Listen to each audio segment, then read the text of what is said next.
श्री गणेशाय नमः। श्री शिव महापुराण रुद्र संहिता सृष्टि खंड 15वां अध्याय। इस अध्याय में हम जानेंगे सृष्टि का वर्णन। नारद जी बोले, हे महाभाग, हे विधे, हे देव श्रेष्ठ, आप धन्य हैं। आपने आज यह शिव की परम पावनी अद्भुत कथा सुनाई। इसमें सदा शिव की लिंगोत्पत्ति की जो कथा हमने सुनी है वह महादिव्य, कल्याणकारी और अद्भुत है, जिसके प्रभाव मात्र को ही सुनकर दुख नष्ट हो जाते हैं। इस कथा के पश्चात जो हुआ उसका महात्म और उसके चरित्र का वर्णन करें। यह सृष्टि किस प्रकार से हुई इसका भी आप विशेष रूप से वर्णन करें। ब्रह्मा जी बोले, आपने यह उचित ही पूछा है। तदंतर जो हुआ और मैंने जैसा पहले सुना है वैसा ही मैं संक्षेप में कहूँगा। हे विपेंद्र, जब सनातन देव शिव अपने स्वरूप में अंतर्ध्यान हो गए तब मैंने और भगवान विष्णु ने महान सुख की अनुभूति की। तदंतर हम दोनों ब्रह्मा और विष्णु ने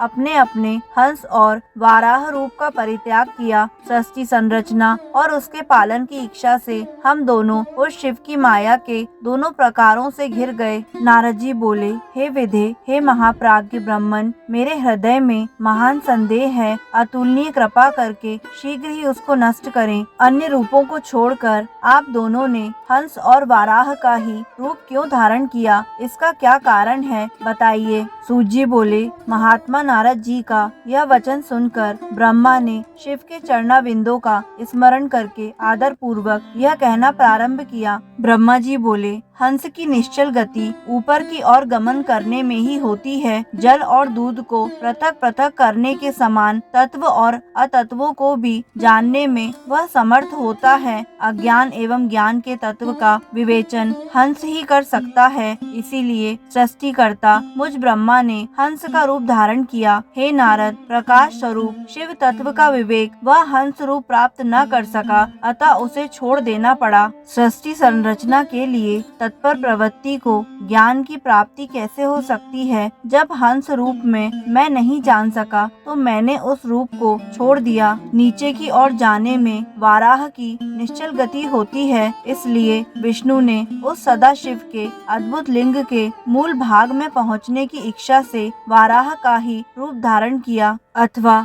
संसार का पालन करने वाले विष्णु ने जगत में वाराह कल्प को बनाने के लिए उस रूप को धारण किया। जिस दिन भगवान ने उस रूप को धारण किया उसी दिन से वह श्वेत वाराह संज्ञक कल्प प्रारंभ हुआ था। अथवा उन महेश्वर की जब यह इच्छा हुई कि विवाद में फंसे हम दोनों के द्वारा हंस और वाराह का रूप धारण किया जाए, उसी दिन से उस वाराह नाम के कल्प का भी प्रादुर्भाव हुआ। हे नारद, सुनिए, मैंने इस प्रकार से तुम्हारे प्रश्नों का उत्तर प्रस्तुत कर दिया है। हे मुनि, अब सदाशिव के चरण कमल का स्मरण करके मैं सृष्टि सृजन की विधि बता रहा हूँ। ब्रह्मा जी बोले, हे मुने, जब महादेव जी अंतर्ध्यान हो गए तब मैं उनकी आज्ञा का पालन करने के लिए ध्यान मग्न हो कर्तव्य का विचार करने लगा। उस समय भगवान शंकर को नमस्कार करके श्री हरि से ज्ञान पाकर परमानंद को प्राप्त होकर मैंने सृष्टि करने का ही निश्चय किया। हे तात, भगवान विष्णु भी वहाँ सदा शिव को प्रणाम करके मुझे उपदेश देकर तत्काल अदृश्य हो गए। वे ब्रह्मांड से बाहर जाकर भगवान शिव की कृपा प्राप्त करके वैकुंठ धाम में पहुंचकर सदा वहीं रहने लगे। मैंने सृष्टि की इच्छा से भगवान शिव और विष्णु का स्मरण करके पहले के रचे हुए जल में अपनी अंजलि डालकर जल को ऊपर की ओर उछाला। इससे वहाँ 24 तत्वों वाला एक अंड प्रकट हुआ। हे विप्र, उस जल रूप अंड को मैं देख भी ना सका, इतने में वह विराट आकार वाला हो गया। उसमें चेतना न देखकर मुझे बड़ा संशय हुआ और मैं अत्यंत कठोर तप करने लगा। 12 वर्षों तक मैं भगवान विष्णु के चिंतन में लगा रहा। हे तात, उस समय के पूर्ण होने पर भगवान श्री हरि स्वयं प्रकट हुए और बड़े प्रेम से मेरे अंगों का स्पर्श करते हुए मुझसे प्रसन्नता पूर्वक कहने लगे। विष्णु बोले, हे ब्रह्मन, आप वर मांगिए, मैं प्रसन्न हूँ। मुझे आपके लिए कुछ भी अदेय नहीं है। भगवान शिव की कृपा से मैं सब कुछ देने में समर्थ हूँ। ब्रह्मा जी बोले,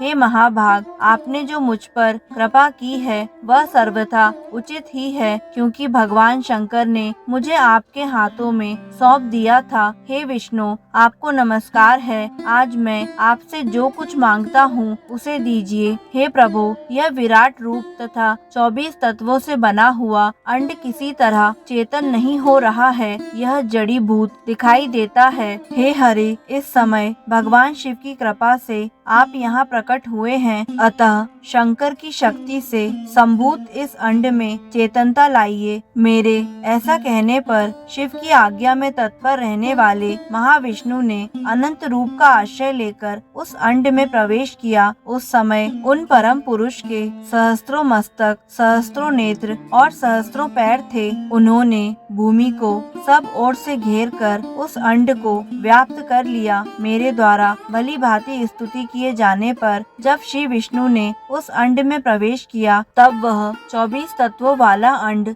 सचेतन हो गया। पाताल से लेकर सत्यलोक तक की अवधि वाले उस अंड के रूप में वहाँ विराट श्री हरि ही विराज रहे थे। पंचमुख महादेव ने केवल अपने रहने के लिए सुरमय कैलाश नगर का निर्माण किया, जो सब लोकों से ऊपर सुशोभित होता है। हे देवर्षि, संपूर्ण ब्रह्मांड का नाश हो जाने पर भी वैकुंठ और कैलाश, उन दोनों का कभी नाश नहीं होता। हे मुनि श्रेष्ठ, मैं सत्यलोक का आश्रय लेकर रहता हूँ। हे तात, महादेव जी की आज्ञा से ही मुझ में सृष्टि रचने की इच्छा उत्पन्न हुई है। हे तात, जब मैं सृष्टि की इच्छा से चिंतन करने लगा, उस समय पहले मुझसे पाप पूर्ण तमोगुणी सृष्टि का प्रादुर्भाव हुआ, जिसे अविद्या पंचक अर्थात पंच पर्वा अविद्या कहते हैं। उसके पश्चात प्रसन्न चित्त मैंने स्थावर संज्ञक मुख्य सर्ग अर्थात पहले सर्ग की संरचना की,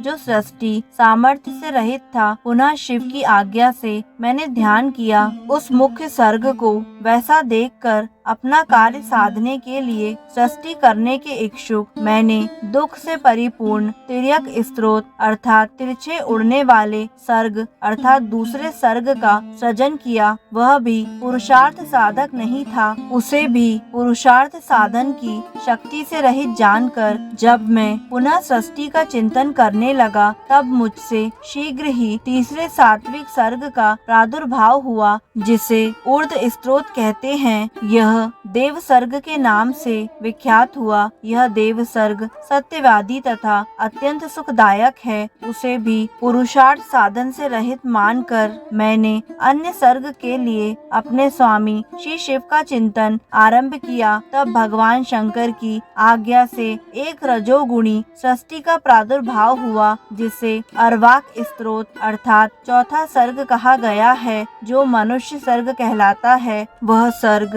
पुरुषार्थ साधन का अधिकारी हुआ। तदंतर महादेव जी की आज्ञा से भूत आदि की सृष्टि भूत सर्ग अर्थात पांचवा सर्ग हुई। इस प्रकार मैंने 5 प्रकार की सृष्टि की। इनके अतिरिक्त 3 प्रकार के सर्ग मुझ ब्रह्मा और प्रकृति के सानिध्य से उत्पन्न हुए। इनमें पहला महत्व का सर्ग है, दूसरा सूक्ष्म भूतों अर्थात तन्मात्राओं का सर्ग और तीसरा वैकारिक सर्ग कहलाता है। इस तरह ये 3 प्राकृत सर्ग हैं। प्राकृत और वैकृत दोनों प्रकार के सर्गों को मिलाने से 8 सर्ग होते हैं। इनके अतिरिक्त 9वां कौमार्ग सर्ग है, जो प्राकृत और वैकृत भी है। इन सब के अवान्तर भेद हैं, जिनका वर्णन मैं नहीं कर सकता। उसका उपयोग बहुत थोड़ा है।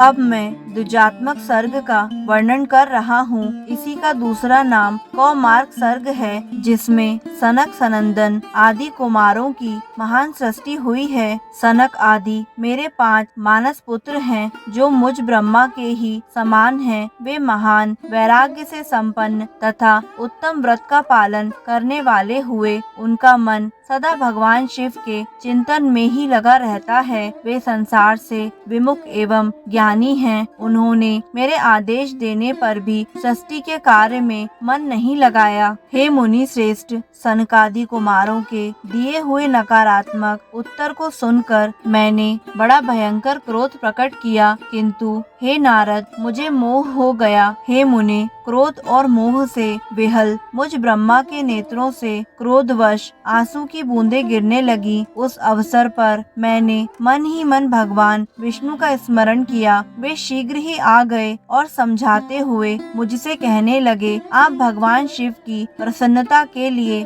तपस्या कीजिए। हे मुनि श्रेष्ठ, श्री हरि ने जब मुझे ऐसी शिक्षा दी, तब मैं महाघोर एवं उत्कृष्ट तप करने लगा। सृष्टि के लिए तपस्या करते हुए मेरी दोनों भौहें और नासिका के मध्य भाग से, जो उनका अपना ही अविमुक्त नामक स्थान है, महेश्वर की 3 मूर्तियों में अन्यतम पूर्णांश सर्वेश्वर एवं दया सागर भगवान शिव अर्धनारीश्वर रूप में प्रकट हुए, जो जन्म से रहित तेज की राशि, सर्वज्ञ तथा सर्वकर्ता हैं। उन नील लोहित नामधारी भगवान उमा वल्लभ को सामने देखकर बड़ी भक्ति से मस्तक झुकाकर उनकी स्तुति करके मैं बड़ा प्रसन्न हुआ और उन देव देवेश्वर से बोला, हे प्रभु, आप विविध जीवों की सृष्टि करें। मेरी यह बात सुनकर उन देवादिदेव महेश्वर रुद्र ने अपने ही समान बहुत से रुद्र गणों की सृष्टि की। तब मैंने स्वामी महेश्वर महारुद्र से फिर कहा, हे देव, आप ऐसे जीवों की सृष्टि करें जो जन्म और मृत्यु के भय से युक्त हों। हे मुनि श्रेष्ठ,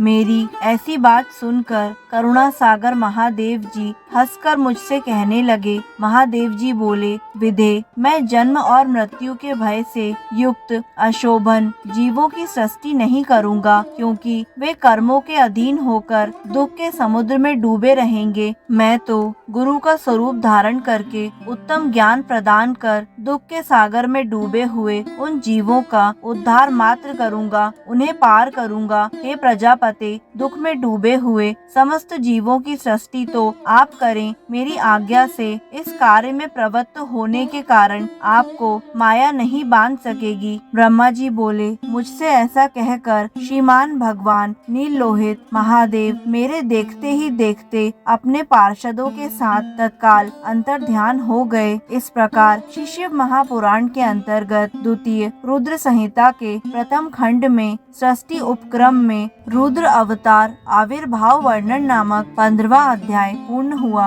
दोस्तों, आगे आने वाले सभी अध्यायों को निरंतर सुनने के लिए हमारे YouTube चैनल आध्यात्मिक कथाएं को लाइक करें, सब्सक्राइब करें और बेल आइकन पर प्रेस करें, ताकि आगे आने वाली सभी वीडियो की जानकारी आपको निरंतर मिलती रहे। धन्यवाद।